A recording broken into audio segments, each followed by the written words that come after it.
Hello everyone and welcome back to UGC NET mentor guys. आज के इस video lecture में हम एनालिसिस करेंगे 27 अगस्त को हुए फर्स्ट शिफ्ट वाले एग्जाम का। आज के इस वीडियो में मैंने उन टॉपिक्स को, उन क्वेश्चंस को डाल दिया जो स्टूडेंट्स ने मुझे कन्वे करे हैं विद आंसर।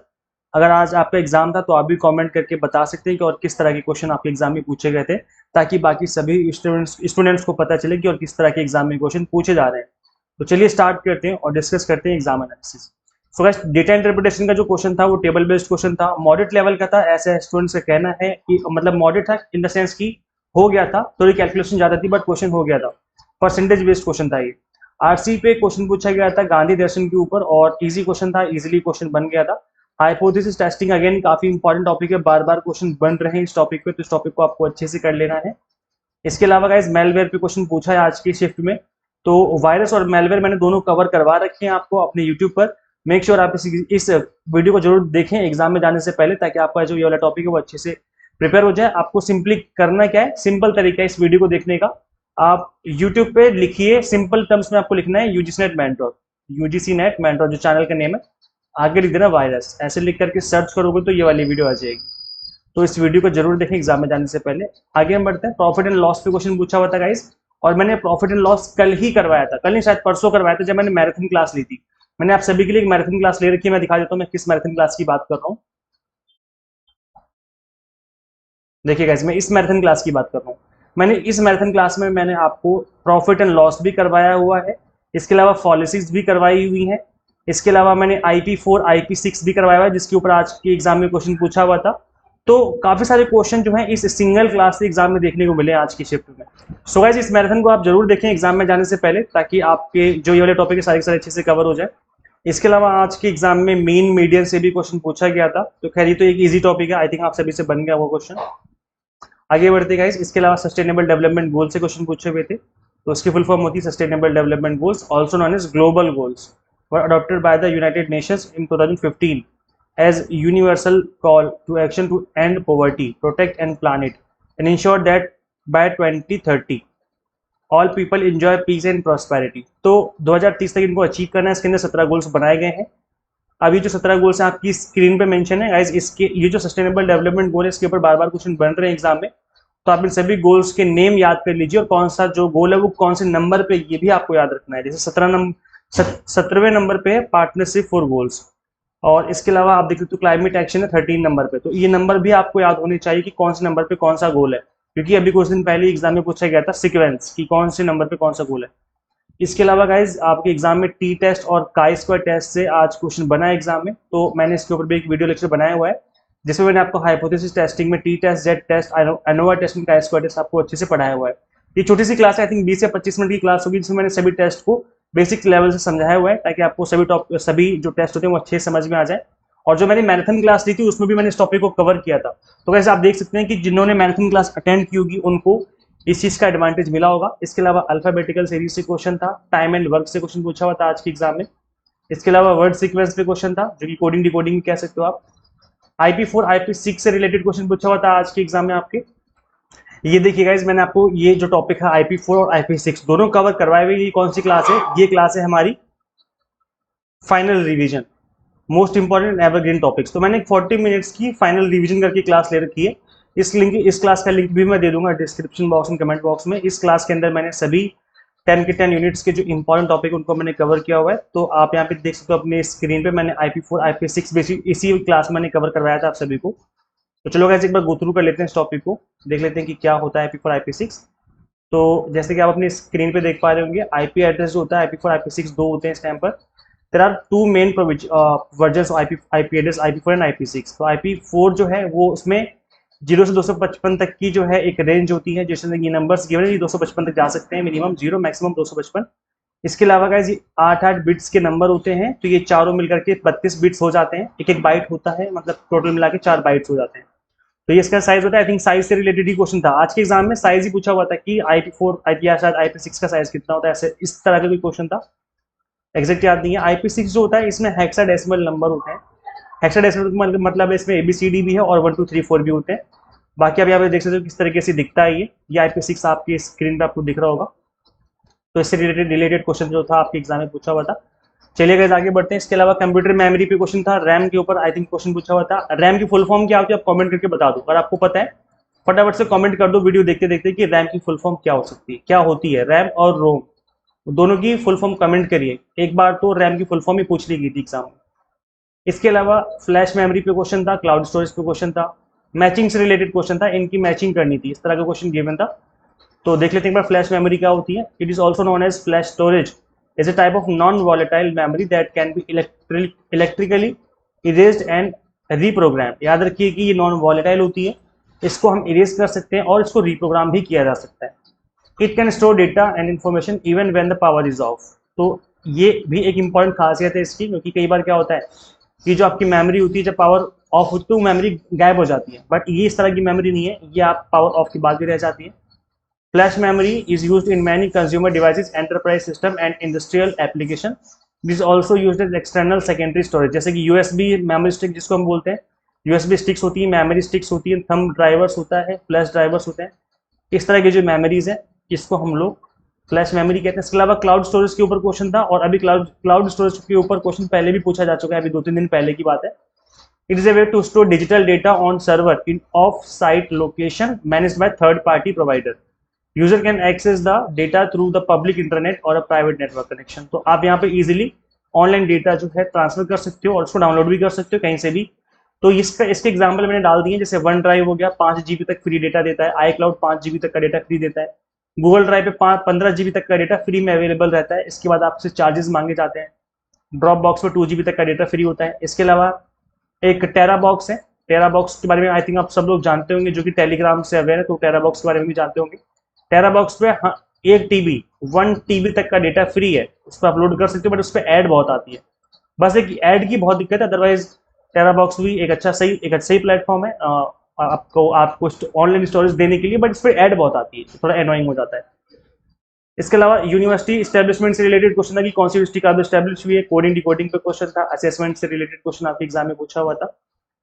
इसके अलावा गाइस रिसर्च डिजाइन पे क्वेश्चन पूछा हुआ था। So research design is a structured plan that guides a research project from start to finish, from the conception of the project to the final analysis of the data. It outlines the methods and procedure for collecting, analysing and interpreting data. तो देखो simple सी बात है, जैसे आप design बनाते हो ना, देखो जब हम एक मकान बनाते हैं, एक घर बनाते हैं, तो उसका सबसे पहले डिजाइन बनता है ना कि भाई यहाँ से एंट्री होगी हमारी, फिर यहाँ पे हमारा एक हॉल बनेगा, फिर यहाँ पे हमारे 2 कमरे बनेंगे, यहाँ पर साइड में किचन बनाएंगे हम, यहाँ पर वॉशरूम बनेगा, यहाँ पे नहाने के लिए बनेगा। इस तरीके से घर का डिजाइन होता है ऐसे करके, है ना। तो ये डिजाइन का मतलब है कि अब आपने डिजाइन बना लिया है, इसके अकॉर्डिंग आपको इसको बिल्ड करना है, बनाना है घर, अब आपको बिल्डअप करना है। तो सेम वैसे ही रिसर्च डिजाइन होती है, मतलब कि रिसर्च करने से पहले आप एक डिजाइन बनाते हो कि कैसे रिसर्च करोगे, कहाँ से डेटा इकट्ठा करोगे, कैसे एनालाइज करोगे, कौन से टूल्स एंड टेक्निक का आप यूज करने वाले हैं, सैम्पलिंग मेथड क्या रहने वाला है, हम अपना किस तरीके से आगे की चीजें करेंगे। तो इसमें रिसर्च से रिलेटेड कंप्लीट चीजें मेंशन होती है, इसको हम रिसर्च डिजाइन कहते हैं। आई होप आपको समझ में आ गया होगा, नाम से पता चला है कितना तो ईजी है भाई। डिजाइन का मतलब ही कि आपको उसको पहले प्लान कर रहे हो कि कैसे करना है, आप पहले डिजाइन बना लेते हो ना हर चीज की करने से पहले, वही ये है ना। सो ये कंप्लीट एक स्ट्रक्चर्ड प्लान होता है जो कि हमें गाइड करता है रिसर्च को करने में, है ना, स्टार्टिंग से लेकर के एंड तक, स्टार्ट टू फिनिश, तो वो लिखा हुआ है स्टार्ट से लेकर के फिनिश तक हमें गाइड करता है। तो बस यही है, इसी से रिलेटेड आई थिंक आज के एग्जाम में क्वेश्चन पूछा होता है, रिसर्च डिजाइन क्या होती है या फिर इससे रिलेटेड क्वेश्चन रहा होगा।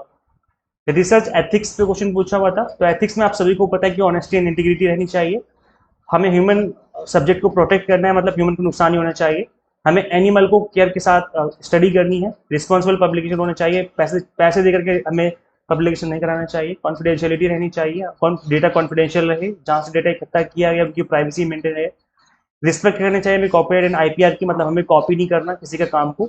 इसके अलावा ऑब्जेक्टिविटी बनी रहे, निष्पक्षता बनी रहे, हम मतलब बाइज्ड ना बने, हम इजीली अपना काम करें अनबाइज्ड होकर। मैथ में जो क्वेश्चन था वो परसेंटेज रिलेटेड क्वेश्चन पूछा हुआ था। इनफॉर्मल पॉलिसी पे क्वेश्चन पूछा हुआ था गाइस आज के एग्जाम में, आई थिंक 2 से 3 क्वेश्चन पूछे हुए थे, ऐसा स्टूडेंट्स का कहना है, तो काफी इंपॉर्टेंट टॉपिक है। वैसे मैं बता दूं कि जो मैंने मैराथन ली हुई है, एग्जाम टारगेटेड मैराथन ही है, 100% टॉपिक इसमें श्योर टॉपिक्स है। मैंने केवल उन्हीं टॉपिक को करवाया हुआ है इस मैराथन में जो कि 5 स्टार रेटिंग वाले टॉपिक है, एवरग्रीन टॉपिक, उन टॉपिक्स को केवल कवर किया हुआ है। तो इस एक सिंगल मैराथन से 17 से 18 क्वेश्चन एग्जाम में देखने को मिले। अब ये मैं नहीं कह रहा, आप इस मैराथन को अटेंड करिए और उसके बाद आज की एग्जाम जो है उसकी मॉर्निंग शिफ्ट में आप क्वेश्चन यानी जो आपके टॉपिक्स जो पूछेंगे, जो क्वेश्चन पूछेंगे उनको मैच करिए, आपको 17 से 18 क्वेश्चन दिख जाएंगे। तो ये इतनी इंपॉर्टेंट मैराथन है, तो इसलिए गाइस एग्जाम में जाने से पहले इस मैराथन को जरूर देखें, मस्ट है, देख करके जाना ही जाना है। बहुत जरूरी क्लास है आप सभी के लिए। इस मैराथन के लिंक मैं इसी वीडियो के डिस्क्रिप्शन बॉक्स में कमेंट बॉक्स में दे दूंगा। ये लास्ट टाइम रिवीजन में आपकी बहुत ही बड़े लेवल पे हेल्प करने वाली है। तो ये टॉपिक भी मैंने इसमें कवर किया इनफॉर्मल फॉर्मल पॉलिसी का। डिडक्टिव आर्ग्यूमेंट क्या होता है, इससे रिलेटेड क्वेश्चन पूछा हुआ था। तो deductive argument is logic construct with 2 और मोर प्रीमाइसेस, और एक कंक्लूजन होता है जिसमें से, है ना, premises are true then the conclusion must also be true. अगर प्रीमाइसेस ट्रू हैं दोनों तो कंक्लूजन भी ट्रू होता है। कई बार हम लोग इनवैलिड हो जाते हैं इस कंक्लूजन को निकालने में। जैसे एग्जांपल के तौर पे यहाँ पे देखो, एक बेसिक मैं एक एग्जांपल देता हूँ कि डिडक्टिव आर्ग्यूमेंट क्या होता है। ऑल डॉग्स हैव 4 legs, सभी डॉग के 4 लेग्स होते हैं, और जो जॉन का पेट है वो डॉग है, तो इसका मतलब क्या है, दोनों बातें सही हैं। अगर दोनों बातें सही हैं तो इसका कंक्लूजन भी सही होगा, जैसे कि जॉन के पेट की 4 टांगें हैं, तो कंक्लूजन सही होगा। इसको डिडक्टिव आर्ग्यूमेंट कहा जाता है। क्यों? क्योंकि पहले आपको बताएगी एक बात, फिर बताएगी दूसरी बात, फिर बोला जाएगा कि इन दोनों के बेसिस पर बताएगी तीसरी बात सही है गलत है। तो अगर ये दोनों बातें सही हैं तो इसका मतलब ये भी सही होगा। तो इस तरीके का जो क्वेश्चन था आज आपके एग्जाम में पूछा हुआ था। ईमेल प्रोटोकॉल से रिलेटेड क्वेश्चन था गाइस। तो email protocol is a set of rules that govern the exchange of emails between client server end devices. याद रखिए, एक सेट ऑफ रूल्स है जो कि हेल्प करता है चीजों को कंट्रोल और गवर्न करने में, किस किस के बीच में, क्लाइंट के बीच में, सर्वर के बीच में, डिवाइसेस के बीच में। These protocols ensure that emails are transmitted safely and securely, safe रहे, सिक्योर रहे, कोई बीच में हैक ना करे। They work for all the users regardless of the email client और सर्वर दे आर यूजिंग। मतलब ये जो प्रोटोकॉल्स होते हैं वो सभी के लिए सेम तरीके से काम करते हैं, किसी की भी ईमेल यहाँ पर हैक नहीं किए जा सकते। तो यहाँ पर कुछ प्रोटोकॉल्स हैं जो मैंने आपकी स्क्रीन पे मेंशन कर दिए। जैसे IMAP एक प्रोटोकॉल होता है, एक POP प्रोटोकॉल होता है, एक SMTP प्रोटोकॉल और एक SSL प्रोटोकॉल है। तो इनके नाम याद कर लो, फुल फॉर्म याद कर लो, इंपॉर्टेंट एग्जाम के लिए। IMAP की फुल फॉर्म है internet mail access protocol, POP की फुल फॉर्म है पोस्ट ऑफिस प्रोटोकॉल, SMTP की है सिंपल मेल ट्रांसफर प्रोटोकॉल, ये सिर्फ और सिर्फ ट्रांसफर के पे काम करता है, मेल जब ट्रांसफर होता है सेंड किया जाता है। SSL जो है हमें हैक करने से बचाता है, सिक्योर सॉकेट लेयर प्रोटोकॉल। तो ये कुछ प्रोटोकॉल्स हैं जिसके ऊपर हमारा ईमेल काम करता है। ये set of rules and regulations हैं। इसके अलावा वाटर बॉर्न डिसीज के ऊपर आज के एग्जाम में क्वेश्चन पूछा हुआ था। एग्जैक्ट क्वेश्चन याद नहीं है तो मैंने वाटर से होने वाली डिसीज डाल दी है, जैसे हेपेटाइटिस A हो गया, डाइसेंट्री हो गया, जार्डिया हो गया, इसके अलावा कॉलरा हो गया, टाइफाइड हो गया। तो इस तरह की जो प्रॉब्लम्स हैं, जो डिसीजेज हैं, वो वाटर से हो जाती हैं। यूनेस्को से रिलेटेड क्वेश्चन पूछा हुआ था। तो यूनेस्को की फुल फॉर्म होती है United Nations Educational Scientific and Cultural Organization. It is an organization that was established in 1946 to promote collaboration between nation through education, science and culture. तो इससे रिलेटेड एक क्वेश्चन था। Cool media and hot media पे question था, तो मैंने इसको definition डाल दी विद एग्जांपल ताकि आपको याद रहे कि ये होता क्या है। सो हॉट मीडिया क्या होता है? It is a high definition and rich in sensory data, while cool media is low definition and provides less sensory data. Hot media requires less cognitive engagement, मतलब समझदारी भरी एंगेजमेंट जरूरी नहीं है from the audience. While cool media में ये चीज चाहिए, आपको समझना है, सुनना पड़ेगा, तभी चीजें समझ में आएंगी। तो मैंने एग्जांपल दे दिया ताकि आपको समझ में आ जाए। तो जो हॉट मीडिया के एग्जांपल है वो है प्रिंट। अब न्यूज़पेपर है, प्रिंट होके आ गया है, ठीक है। अब उन्होंने अपना काम कर दिया, आप पढ़ो चाहे ना पढ़ो, ये आपकी मर्जी है। लेकिन कूल मीडिया में ऐसा नहीं है। जैसे स्पीच हो रही है, सामने टीचर है, कोई प्रिंसिपल आपको स्पीच दे रहा है आपके सामने खड़े होकर के, अब आपको समझना पड़ेगा। आपने ध्यान नहीं दिया तो गड़बड़ हो जाएगी, नहीं तो भूल जाओगे, अब आपको बाद में चीजें नहीं मिलेंगी। कार्टून हो गया, इसके अलावा टेलीफोन हो गया, सेमिनार हो गए, ये सारे आपके कूल मीडिया के एग्जांपल है। जबकि हॉट मीडिया है प्रिंट हो गया, फोटोग्राफ्स हो गए, रेडियो हो गया, मूवीज हो गए। तो इनकी जो रीच है काफी ज्यादा होती है और ज्यादातर ये HD डेफिनेशन में आपको देखने को मिलता है, हाई डेफिनेशन होते हैं। यहाँ पर ज्यादातर जनरली लाइव चीजें हो रही होती हैं और कूल मीडिया में आपको इंटरेक्शन भी करना पड़ सकता है, जबकि हॉट मीडिया में इंटरेक्शन इतना पॉसिबल नहीं होता है ना। रेडियो है, फोटोग्राफ है, इसमें क्या इंटरेक्शन करोगे? प्रिंट है, मूवीज, इसमें कोई इंटरेक्शन नहीं है आपका, क्योंकि यहाँ पे आपको इंटरेक्शन भी करना आपको पड़ सकता है। तो ये कुछ एग्जांपल हैं आपकी हॉट एंड कोल्ड मीडिया के। स्वयं से रिलेटेड गाइस क्वेश्चन पूछा हुआ था। इसकी फुल फॉर्म होती है Study Webs of Active Learning for Young Expiring Minds. It is an outline learning platform developed by the government of India in 2016। ये फ्री ओपन कोर्सेज करवाते हैं from top universities including engineering, design, humanities and science. तो स्वयं जो है एक MOOC है, massive open online course का platform है। यहाँ पर आप स्टडी कर सकते हो फ्री में, फ्री कोर्सेज कर सकते हो। अगर सर्टिफिकेट चाहिए तो आप एग्जाम दे सकते हो, जिसके लिए 1000 रुपये लिए जाते हैं और आपको सर्टिफिकेट भी दिया जाएगा। इसके अलावा गाइस आज के एग्जाम में एनईपी पे क्वेश्चन पूछा गया था। आई थिंक 2 से 3 क्वेश्चन थे, तो काफी इंपॉर्टेंट टॉपिक है, इसको पढ़ लीजिए अच्छे से। मैंने एनईपी पे क्लास ले रखी, 40 मोस्ट इंपॉर्टेंट एमसीक्यूज डिस्कस कर रखे हैं आप सभी के साथ। ये क्लास काफी इंपॉर्टेंट है, इसमें ना सिर्फ एमसीक्यूज मैंने डिस्कस किए हैं बल्कि मैंने डिटेल में एक्सप्लेन किए हुए हैं एमसीक्यूज को, तो क्लास काफी इंपॉर्टेंट हो जाती है। मेक श्योर आप इस क्लास को जरूर देखें एग्जाम में जाने से पहले। वैसे तो इसका लिंक मैं डिस्क्रिप्शन बॉक्स में कमेंट बॉक्स में दे दूंगा, अदरवाइज आप सर्च कर सकते हो यूजीसी नेट मेंटर, जो हमारे चैनल का नेम आगे लिख देना एनईपी 2020, लिख करके सर्च करोगे तो ये वाली क्लास आ जाएगी। सो मेक श्योर आप एग्जाम में जाने से पहले इस क्लास को जरूर देखें। इसके अलावा गाइस क्वेश्चन पूछा हुआ था क्लासिकल स्क्वायर प्रोपोजिशन के ऊपर। सो अगेन गाइस मैंने इस टॉपिक को करवाया हुआ है आपको। इंपॉर्टेंट टॉपिक सीरीज है क्लास नंबर 16। मेक श्योर आप इंपॉर्टेंट टॉपिक सीरीज को फॉलो करें। क्लास नंबर 16 देखेंगे तो टॉपिक आपका अच्छे से कवर हो जाएगा। मैंने बहुत ही ईजी लैंग्वेज में इसको एक्सप्लेन किया हुआ है, आपको टफ लगता है तो वैसे आपको गारंटी देता हूँ कि इस क्लास को देखने के बाद आपको टॉपिक ईजी लगना स्टार्ट हो जाएगा। सो इसका लिंक मैं दे दूंगा, किसका लिंक, इंपॉर्टेंट टॉपिक सीरीज का। इस सीरीज में क्लास नंबर 16 जाके आप देख लेना, प्लेलिस्ट है कंप्लीट इंपॉर्टेंट टॉपिक सीरीज, इसका लिंक मिल जाएगा डिस्क्रिप्शन बॉक्स कमेंट बॉक्स में। ब्लूम्स टैक्सोनॉमी पे क्वेश्चन था, तो कैसे ब्लूम एक पर्सन का नाम है जिन्होंने इस टैक्सोनॉमी को बनाया था। तो इसमें इन्होंने कुछ बातें बताई थी, जैसे पहली जो स्टेज होती है कॉग्निटिव लर्निंग की, मतलब समझदारी भरी जो हमारी लर्निंग होती है स्टार्टिंग से, वो उसकी स्टेजेस होती है। तो पहली होती है रिमेंबर, फिर होता है अंडरस्टैंड, फिर अप्लाई, फिर एनालाइज, फिर इवेल्युएट, देन उसके बाद क्रिएट। तो स्टार्टिंग रिमेंबर से होती है, मतलब रट्टे मारना। जैसे आप स्टार्टिंग में आप याद करो, जब आप स्टडी करने बैठे थे फर्स्ट सेकंड क्लास में हुआ करते थे, तब आप क्या करते थे, रट्टे तो मारते थे, रिपीट करते थे, बार बार चीजों को मेमोराइज करते थे। तो पहली स्टेज ये होती है, फिर अंडरस्टैंड, हमें धीरे धीरे समझ में आना चालू होता है, फिर हम उन चीजों को अप्लाई करते हैं, फिर हम एनालाइज करते हैं अपनी नॉलेज को, उसके बाद हम इवेल्युएट करते हैं, उसके बाद हम क्रिएट करते हैं पीएचडी में जाके। जब आप रिसर्च करते हो, जरूरी नहीं कि पीएचडी में क्रिएट किया जाए, कुछ लोग ऐसे होते हैं जो अनपढ़ होते हैं बट फिर भी उनको इतनी समझ हो जाती है आने वाले 30 साल 40 साल के बाद कि वो चीजें क्रिएट करने लग जाते हैं। क्रिएट इन द सेंस कि कुछ ज्ञान उनके अंदर आ जाता है ना।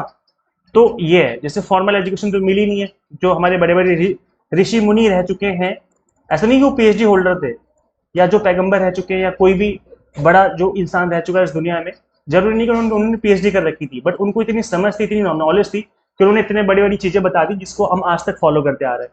तो बाद में तो हम लास्ट में जाके क्रिएट करते हैं नॉलेज को, ठीक है। तो ये ब्लूम टैक्सोनॉमी है जिसके ऊपर आज के एग्जाम में क्वेश्चन पूछा गया था। गाइस अगर आप क्विक रिवीजन करना चाहते हो ऑल 10 यूनिट्स की, तो मैंने एक मैराथन क्लास ले रखी है आप सभी के लिए। मेक श्योर आप इस क्लास को जरूर अटेंड करें। ये क्विक रिवीजन करवाएगा आपको ऑल 10 यूनिट्स की, और इसके अंदर से आपको हर शिफ्ट में 8 से 10 क्वेश्चन की मैं गारंटी करता हूँ कि आपको यहाँ से मिलेंगे ही मिलेंगे, क्योंकि मैंने इस क्लास के अंदर ये जो 4 घंटे की क्लास है, मैंने सिर्फ और सिर्फ इंपॉर्टेंट 5 स्टार रेटिंग वाले टॉपिक कवर कर रखे हैं। इधर उधर की बातें नहीं है, सिर्फ और सिर्फ पढ़ाई करा रखी है। एक सिंगल मिनट आपका वेस्ट नहीं होगा। क्लास की स्टार्टिंग से लेकर एंड तक सिर्फ और सिर्फ पढ़ाई हो रही है, कुछ भी इधर उधर की बातें नहीं है। सो मेक श्योर आप एग्जाम में जाने से पहले इस मैराथन को जरूर देखें। इसका लिंक मैं description box and comment box में दे दूंगा, और साथ ही आप इंपॉर्टेंट टॉपिक सीरीज फॉलो कर सकते हो। इसका लिंक भी मैं description box and comment box में पिन कर दूंगा। अगर आप दिसंबर 2024 की तैयारी करें तो हमने आपको विनर 3.0 बैच लॉन्च किया है आप सभी के लिए, आप उसको ज्वाइन कर सकते हो। यहाँ पर paper 1 commerce, management and political science के सभी कोर्सेज और कॉम्बो कोर्सेज भी हमने आपको अवेलेबल करवा दिए। कंप्लीट 10 यूनिट्स के आपको वीडियो लेक्चर्स मिलेंगे, complete English plus Hindi medium में। ना सिर्फ सिलेबस कवर किया है बल्कि पीवाईक्यूज को ध्यान में रख करके हमने आपको स्टडी करवा रखी है। यहाँ पर 100 मॉक टेस्ट मिलेंगे प्रैक्टिस करने के लिए, पीडीएफ नोट्स होंगे जिसको डाउनलोड करके आप मल्टीपल टाइम रिवीजन कर सकते हो, साथ में प्रिंट आउट भी निकाल सकते हो। तो गाइस किस तरीके से ज्वाइन करना है आपको, simply exam mentor app install करनी फ्रॉम गूगल प्ले स्टोर। अगर आप आईएएस यूजर हैं तो उसका लिंक भी आपको इसी वीडियो के description box and comment box में देखने को मिल जाएगा। So thank you so much for watching this video, share this video with all NET aspirants. Guys मिलते हैं फिर नेक्स्ट वीडियो में। Till then keep watching UGC NET mentor. Thank you so much.